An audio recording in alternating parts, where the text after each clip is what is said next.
Hello guys, welcome back to Dato Ambas TV. Ito, meron tayong case dito na cast partial denture.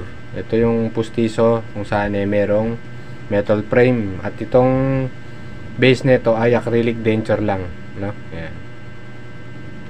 Ito may kawit na metal, no? Marami nagtatanong nito kung magkano daw ang cast partial denture, no? Nasa 15k sa dentist. Parang kapresyo lang siya ng partial na flexible denture. Halimbawa, nagpagawa ka ng flexible, ganito yung itsura. Ayan. Ayan. Diba? Halos pagkamukha sila. Pero ito, lumang pustiso na ng pasyente ito. Pinaulit. Ay, pinabago na. Kasi may pinabunot. Ata, may pinabunot ito. Kaya ito ay babaguhin na. Ito naman, dito tayo sa cast partial denture.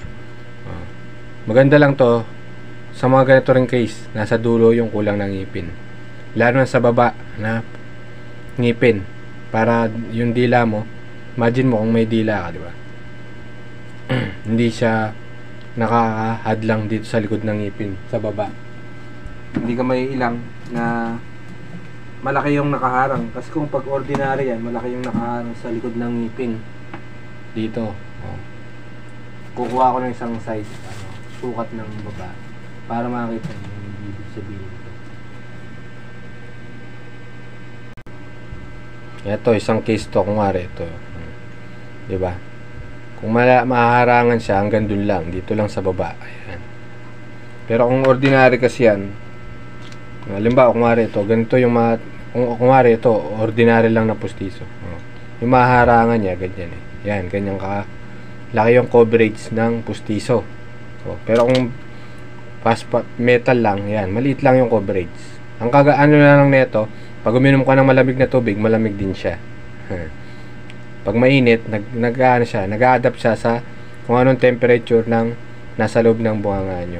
Maganda to, matibay. Sabi nila, napabali daw to. Oo, napabali to. Kung pabaliin mo talaga. Dito, ipapakita ko sa inyo kung kaya kong baliin ng kamay ko. Ito, persado na to Mismong talagang live na to, napuputulin ko. Pero yung nasa bunganga mo, mahirap to eh. Tingnan mo, puputulin ko. Ayun. Pansin nyo, di ba? Kung hindi mo babaliin, hindi siya mapuputol. No? Yung sinasabi ng mga iba, napuputol daw. Oo, minsan napuputol. Siguro kung sobrang nipis nung metal. Ito, kung hindi mo talaga babaliin, hindi siya mababali. Yun ang cast partial denture. Ayan, maganda to kung yung mga kulang sa ngipin ay, halimbawa ito, wala na to, ito lang sa likod yan.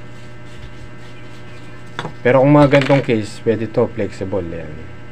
Dito lang, uni, dito lang. Ito, yung flexible mo, dito rin, uni, no? Pwede to. Yun lang guys, thanks for watching. Maraming salamat, bye bye.